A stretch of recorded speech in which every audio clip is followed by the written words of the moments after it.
Hi, my name is Tanya and welcome to my small backyard vegetable garden here in central Victoria. We have had just short of a day and a half of rain. It went from being very dry and beautiful warm days to just a constant downpour for a day and a half. I'm going to take off all the nets and have a look at all the vegetables because it's really hard to check and see what's going on in underneath the nets. Everything is soaked through and it'll just want to check and make sure there are no slugs around. Even though I had an old curtain over the direct sown beetroots, they got a bit flattened with the heavy rain, and some of the chard in the seed snails also got flattened. So I'm really keen now to get on and get all the peas that I have in the seed snails planted out.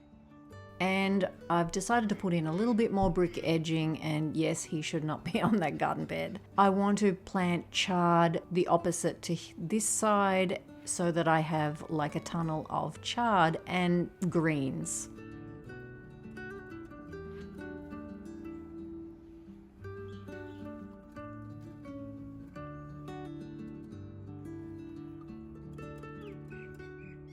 I'm going to take the mesh off these ornamental kale and just check and have a look at those. They are looking so beautiful. The colors are just gorgeous.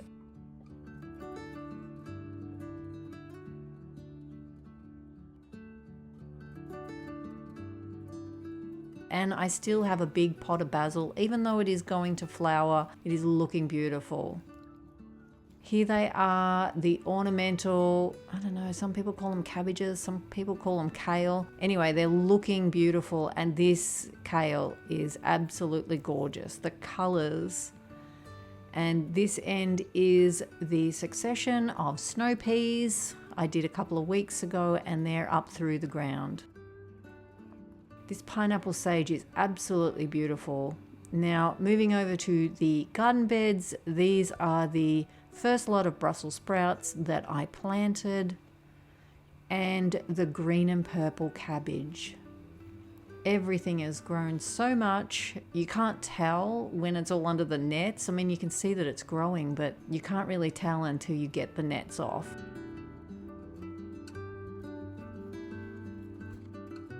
This is where the beetroot was a bit flattened with the downpour.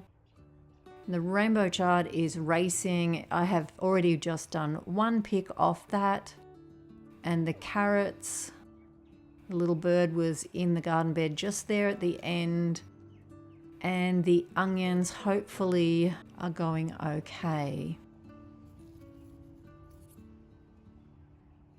These iceberg lettuce, my daughter has been picking leaves off them, so we're just using them a bit every day. And the purple sprouting broccoli has shot up so much. It's really looking good. Not as tall as the bambino though. I have snow peas planted along the arch, and this is the other side of the Brussels sprouts.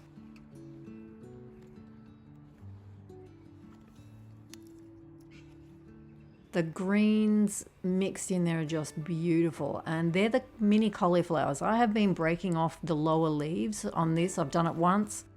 I need to go back and do it again off those and all the greens in there, just so they're not sitting on the damp soil. This is the broccoli bambino. It's almost like a tree. It's very, very big. But I think I need to trim a few more lower leaves off that also, because I want the light coming through to all these things underneath. The rain is sitting on the leaves. They just look so beautiful. And the leaves are so big. After filming this, I did tie it up a bit better because we had some wind come up from the south and they were swaying a bit, and there is no way I want them snapped off at this late stage. These are the Brussels sprouts that I potted up from a punnet. So hopefully by the time I get another garden bed filled, they will be right to go in the ground. some of them have rooted into the ground. So I need to make sure I keep going and lifting them up. They're nestled in amongst the greens and the purple cauliflower. This one has raced ahead, so I'm not quite sure why it is so much more advanced than others. The only thing I can think of is that the bed is warmer out there. I don't know. But these haven't raced ahead to the same degree, but it has had damage on the leaves. I'm not sure if that makes a difference.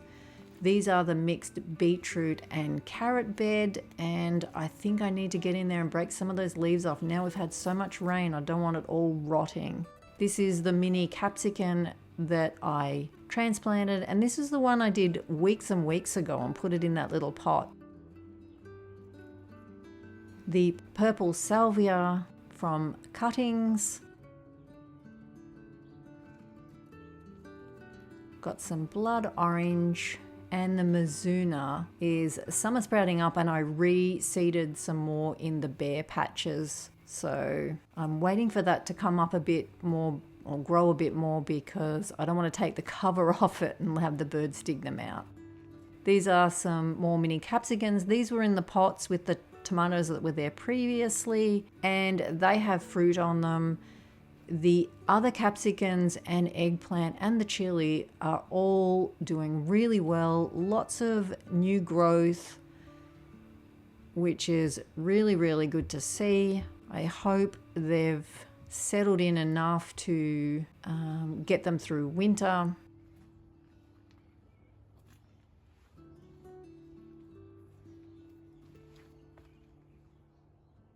But there's lots of growth. That's the chili that I'd done first. And I'm just breaking off all the old leaves slowly as they become sort of damaged. I just break them off and throw them down around the base of it.